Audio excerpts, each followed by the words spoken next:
주리와 함께 들어주세요. 오늘의 이야기는 얼마 전까지만 해도 평범한 가정의 주부였던 어느 중년 여성분의 이야기입니다. 한 번의 잘못된 판단으로 인해 삶이 전부 바뀌어서 고민하고 계신 이야기입니다. 안녕하세요. 저는 서울에 사는 50대 여자입니다. 저는 좀 무료하긴 했지만 그냥 평범하게 결혼 생활을 해가던 가정주부였는데요. 호기심에 따라가게 된 그 묻지마 관광여행 때문에 이사달이 나버렸네요. 20년 전 조그마한 사업을 시작하던 남편은 사업이 날로 커져가서 승승장구하게 되었고 그 바람에 좋은 동네로 이사를 갈 수 있었고 좋은 옷에 좋은 가방에 친구들은 모두 저를 부러워했었죠. 저도 능력 있는 남편이 자랑스럽고 멋지다고 생각했는데 시간이 지날수록 저는 새로운 걱정에 사로잡혔었어요. 사람을 만나는 일이 많았던 남편이라서 거래처들과 술도 마시고 있을 텐데 그럼 여자도 쉽게 만날 수 있을 거라 생각했죠. 다른 여자들은 돈 많이 벌어다주면 장땡이라며 방자들은 돈 생기면 어쩔 수 없다고 바람핀 거 걸리기라도 하면 눈 감아줘야 된다고 했지만 저는 달랐어요. 직접 내 눈으로 확인한 순간이 오면 견딜 수 없을 것 같았어요. 남편을 너무 좋아했거든요. 그렇다고 힘들게 늦게까지 일하고 오는 남편을 괜히 추궁하거나 게이를 패서 가뜩이나 일 때문에 스트레스 받아 있는 남편의 심기를 건드릴 수도 없는 형편이었어요. 저는 그렇게 알게 모르게 몇 년 동안 혼자 스트레스를 받아왔었습니다. 남편은 늘 사업이 우선이었고 집에 붙어있는 적이 별로 없었어요. 애들은 다 커서 대학에 다니고 수업 마치면 친구들하고 나가 있으니 집에서 혼자 할 것도 없더라고요. 그래서 집에 있는 반려견과 산책을 나가곤 했습니다. 그날도 강아지와 동네에 한 바퀴를 돌았었는데 더 돌고 싶어서 아파트 후문의 조그만 텃밭 쪽으로도 한번 가보았습니다. 사람들이 잘 오지 않고 조용한 곳이었는데 잠시 후 그곳에 큰 버스가 한 대 섰고 사람들이 내리더라고요. 그 중에 잘하는 동네 아줌마인 민성이 엄마도 내렸어요. 근데 저를 보더니 깜짝 놀라 하더라고요. 너무 동준이 엄마 여기 있어서 나 못 본 거다. 우리 남편 알면 큰일 나. 민성이 엄마가 큰일 나다니 그게 뭔 소리예요? 알고 보니 인성이 엄마는 남편 몰래 그 관광버스를 타고 묻지마 관광여행을 다녔었고 저와 마주치고 제가 소문이라도 낼까봐 겁내하던 거였더군요. 그러면서 저를 꼬드기더라고요. 동중마 남편 늦게 들어오고 심심하지? 산책만 하지 말고 다음 주에는 나랑 상구겸 한번 같이 가볼래? 거기 아저씨들하고 놀다 보면 스트레스가 확 풀려. 나 좀 봐. 내가 요새 남편하고 싸워도 얼굴에 빛이 돈다니까. 평소 능글맞은 민성 엄마가 간다는 곳이라니 건전한 곳은 아닐 것 같았어요. 그런데 평소에 남편과 잘 다투는 민성 엄마가 얼굴이 좋아진 것을 보니 스트레스가 정말 풀린 것 같더라고요. 저도 마침 마음이 너무 외로웠을 때였어서 고민 끝에 그 여행을 같이 가보기로 했습니다. 그렇게 토요일이 다가오자 저는 민성 엄마와 버스를 타러 갔습니다. 동준마 처음 와서 잘 몰라도 여기다 설명해 주니까 재미 좀 봐요. 나는 저 앞에 있을게. 이따 보자고. 탑승하자마자 여자들 며칠 보이는데 다들 들뜬 분위기더라고요. 저는 민성 엄마 말대로 따로 떨어져서 맨 뒤쪽에 자리를 잡았습니다. 잠시 후 중년의 남성들이 버스를 타고 한 명 한 명 자리에 앉더라고요.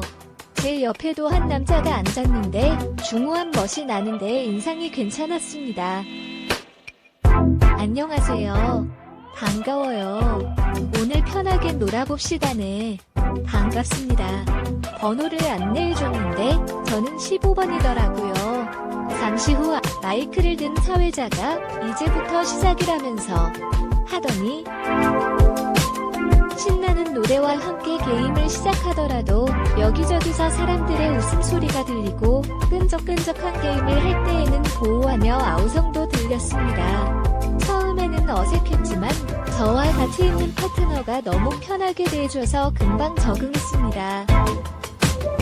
같이 종이컵에 맥주와 소주를 섞은 술을 마시며 러브샷도 하고 입으로 종이를 옮기기, 안아서 풍선을 터뜨리기 등 밀도 높은 게임을 즐겼습니다. 취기도 오르고 몸도 가까워지니 그곳의 분위기는 말도 못하게 후끈거렸습니다.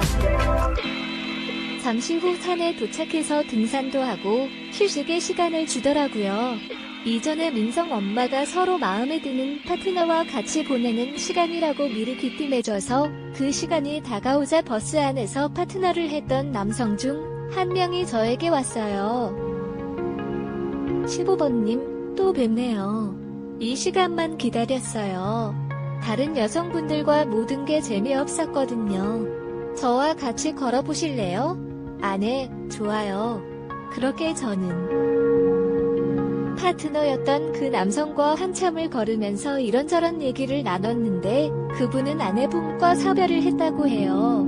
매일 외톨이라며 관광여행을 하면서 인생을 즐겁게 산다고 말하는 걸 보니 늘 혼자였던 외로운 나와 비슷한 상황이었나봐요. 힘내라며 두 손을 꼭 잡아주었는데 아무도 없는 산속에서 따뜻한 촉감과 함께 우리는 전기가 찌릿했어요. 저를 그윽하게 쳐다보던 그 남자는 아래에 숙박업소가 있다며 가시겠냐고 물었고 저는 뭐에 홀렸는지 고민도 없이 가겠다고 했어요. 그렇게 간 곳에서 말없이 둘이 같이 앉아 있었습니다. 남편이 아닌 다른 남자와 은밀한 만남을 가지다니 신이 나서 터질 것 같았어요. 그동안 남편에게 사랑도 못 받은 것 같았는데 그는 따뜻한 손길과 몸짓으로 저의 허전함을 가득 채워주었어요. 그렇게 사랑을 끝내고 나서 그와 저는 다음을 기약하며 연락처를 주고받았고 각자의 집으로 돌아갔어요.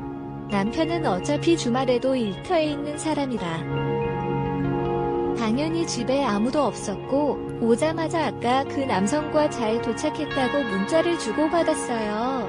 일주일 뒤에 만남을 잡았고 그렇게 오랜만에 연애를 하는 기분으로 약속이 잡힌 일주일이 오기 전까지 정말 행복했습니다. 그런데 제 기쁨은 그리 오래가지 못했어요.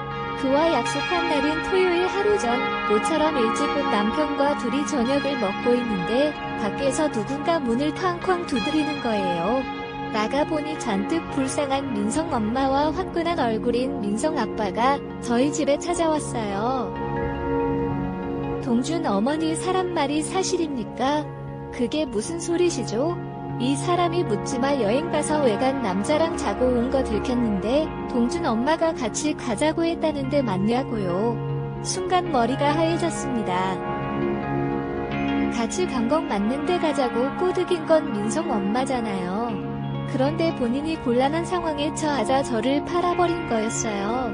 남편이 바로 옆에 있었는데 제가 뭐라고 둘러대야 할지 막막했어요. 민성 엄마의 도정을 보아하니 눈물이 그렁그렁. 저에게 부탁하는 표정이라서 저는 내일 죄송해요. 제가 같이 가고 싶어서 소개해줬어요. 민성 엄마는 용서해주세요라고 말할 수밖에 없었어요. 민성 아빠는 알았다 하면서 문을 닫았고 저희 집에는 적막함만 남았어요. 당신 저분 말이 사실이야? 여보, 사실 간 건 맞지만 내가 먼저 가자고 한 건 아니야. 민성 엄마가 애처로워 보여서 그냥 둘러거뿐이야. 그럼 당신도 남자랑 따로 만났다는 거야? 사실 난 너무 외톨이여서 당신은 늘 바빴고 다른 여자를 만나고 있을지도 몰라서 난 늘 불안했었다고. 난 그 사람을 사랑하는 게 아니야. 실수였어. 다음엔 절대 만나지 않을게, 여보. 그런데 그때 제 핸드폰에 문자가 왔고 평소에는 제 폰에 관심도 없던 남편인데 그날은 보여달라고 하더라고요. 정희씨, 내일 2시까지 보는 거 잊은 거 아니죠? 내일 만나요. 하면서 하필 그 남자의 문자가 왔고 남편은 말없이 서재에 들어갔습니다. 차라리 민성 아빠처럼 화를 내고 풀기라도 하면 괜찮을 것 같은데 제 남편은 생각에 빠져서 며칠 동안 저에게 말 한마디 안 하더라고요. 그리고 저에게 이혼을 권했습니다. 그것도 문제로요. 재산 분할에 대한 상세한 내용까지 다 적어서 보냈더군요. 제가 잘못을 저질렀기 때문에 집 소유자인 남편의 집에서 빈몸으로 나가야 되는 형 되었습니다. 그리고 이렇게 문자 한마디 남기고 더 이상 보내지 않았어요. 동준 엄마, 그동안 외롭게 해준 건 미안해. 그치만 가장이었던 나는 하루도 빠짐없이 내가 맡은 가장 역할에 충실했다고 생각해. 당신이 생각했던 것처럼 나는 한눈 팔지 않았어서 당신이 날 못 믿어서 바람을 폈다면 우리 사이는 이제 더 이상 끝인 것 같아. 그 남자와 행복하게 잘 살아. 저는 눈물이 나더군요. 그 남자를 사랑하는 건 아니었는데 단지 외로움에서 벗어나려 한 건데 그에 대한 징벌은 저에게 너무 크네요. 가혹하네요. 한순간의 실수로 가정을 잃어버리게 된 저는 앞으로 어떻게 헤쳐나갈 수 있을까요? 좋은 방법이 없는지 조언 부탁드립니다.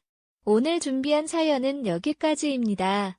오늘의 사용자님은 한 번의 잘못된 선택으로 행복하고 무탈한 가정을 이루실 위기에 놓이셨는데요. 사연자님의 상황도 이해가 가서 너무 안타깝습니다. 하지만 남편분께 분명 상처를 드린 것도 사실이고 남편분도 아내분을 외롭게 하신 잘못이 있으시니 남편분께 진심으로 다시 한번 용서를 구하고 아이들을 생각해서라도 극단적인 상황까지 가지 않도록 잠시 떨어져 지내시면서 각자의 시간을 가져보시는 건 어떠실까요? 위로의 말씀드리며 좋은 결과 있으시길 기대하겠습니다. 지금까지 읽어주신 모든 분들 감사합니다. 구독과 좋아요, 알림 설정해주시고 주리가 읽어드리는 썰 줄인 이유에 자주 방문해주세요. 그럼 다음에도 주리가 재미난 썰 가지고 올게요. 모두들 행복한 하루 보내세요.